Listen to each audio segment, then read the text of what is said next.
What's up, everyone? Welcome back to Space Lizard Exotics. I'm super stoked to do this video today. Hope everyone's doing rad, staying wonderful in this amazing, wonderful world. I am doing this video today for all of you amazing humans to talk about something kind of cool. Books. Boring! No, this is cool. Books that I recommend before getting into green tree pythons or emerald tree boas. Or even if you do have these snakes, it's always good to add books to your collection. And we have some things to talk about, more of a sensitive subject, and I want to kind of get everyone's opinion on it as well. So let's get into today's video. So in the main books I do want to really talk about, this is a very old school book in a sense, but nevertheless has some very good shit in here, like knowledge that you're not going to hear about, or you're not going to find on the internet.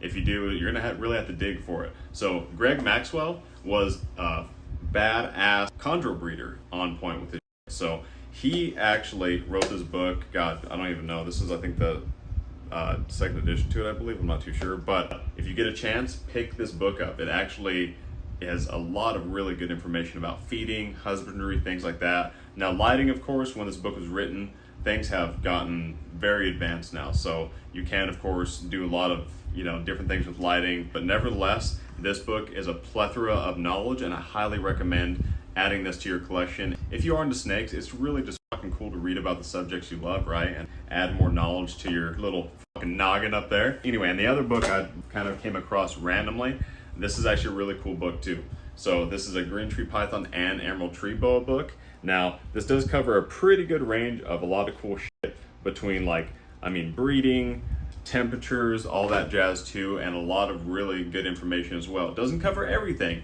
which one of the things I wish they would inform people about in these books, especially with emerald tree boas, is don't spray down the snake. I had to do a lot of digging and get bitched at actually about that. I was used to green tree pythons. You spray them down, they drink the water off their body, drink it off the cool leaf. Yeah, emerald tree boas don't do that. They act like they're melting, and they'll fall down, flail. You're like, did I just get a special snake? Is he okay? So they hate it. You think like, oh dude, Amazon snake, rain. No, they actually like mist, right? That's what they like, more of a misty, kind of like nice humidifier, right? Not being sprayed directly. Kind of crazy. Some of the old school breeders and people that do care for emerald tree boas will tell you they hate being sprayed. Do not spray them directly. So fun little tidbit of information. There you go. Other than that, let's get on to another very touchy subject, and that is live feeding. In my personal opinion on it, to be quite honest with you, having emerald tree boas, I have to do some live feeding, right? Do I prefer doing live feeding? Absolutely not.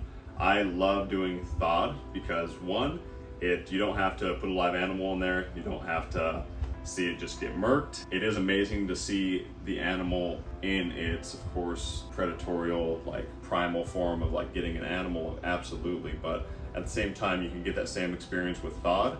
I'm not against people doing live feeding videos of rats or mice. The reason why is because it shows the reality of owning these animals. I'm not throwing like a hamster or a gerbil or like a guinea pig in there for my emerald tree boa to eat. That's going to be a common pet for sometimes kids, sometimes adults, things like that. Now I get it. Some people will argue that, hey, people have rats and mice as pets. I get that, but they also sell mice and rats in frozen boxes for feeders. So they're made and bred to feed snakes as your pet, right? Now, all of my emerald tree boas, they eat live. Khan, he used to eat thawed. He has not wanted to eat any type of thawed recently, to where he stopped eating. And you have a choice at that moment in time, right? As a reptile keeper, do you just say like, well, fuck you, I'm not feeding my snake. Tough love, I'm not feeding you live. Or you're gonna be like, well, I know that emerald tree boas like a very, very warm meal. So you equate that to, well, a live meal. When you're feeding them, they are going to be basically either attracted to that, or you could sometimes do pre-killed. Either way, you have to kill that animal. So when, sometimes you see these reptile, videos, or sometimes even other reptile channels blasting people for doing live feeding. Let's be honest, man, I'm not trying to be an asshole either, but if you keep reptiles, and if you keep a lot of them, or animals that eat live, and they are known to only eat live, if you do have one that eats thawed, congratulations, that's awesome. That's the goal, right? If you can't get all your shit on Thawed, saves a lot of time. You just have all your shit in the freezer, thaw them out, boom. But that's not the reality. And that's why I do sometimes post me feeding, of course, Lilith or, Khan or Marduk live, because that is giving a real impression of owning these snakes.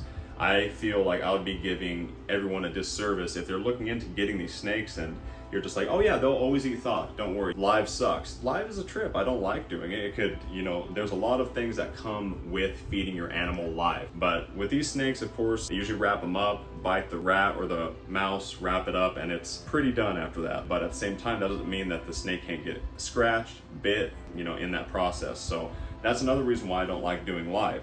You do see a lot of reptile videos now, though, of people throwing like weird in enclosures together to have them fight or to see what they eat.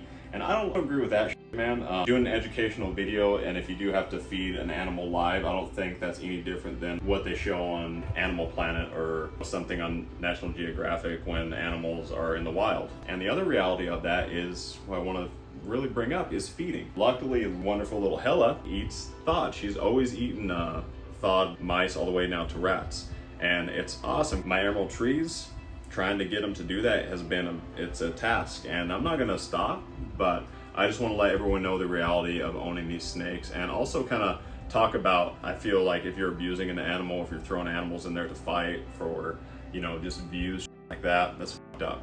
But if you are just showing, hey, this is how I feed, for example, my emerald tree boas, I'm not showing it because I'm like, hey, I love the fact that I get to throw a live weed rat in this enclosure. No, I'm just showing you, hey, this is how my emerald tree boa eats. Potentially, if you get one, this is how your emerald tree boa is probably going to eat, especially if it's not used to Thawed mice or rats. Now, I don't want to, sway anyone from getting these amazing creatures. It's just, you have to always be prepared owning these animals. That's why I do kind of recommend those books. And also, yeah, watch YouTube channels, watch as much as you can, mine especially. But other than that, it's about, learning from each other, talking to other keepers, as long as you're not dickheads. We're all in this together because we love the animals. And I really appreciate everyone that has joined and subscribed to the YouTube channel, checked out the Instagram and the TikTok. Please hit us up as well on social media. It's always great to hear from all of you amazing, wonderful human beings. Questions, comments, emotional outbursts are always welcome.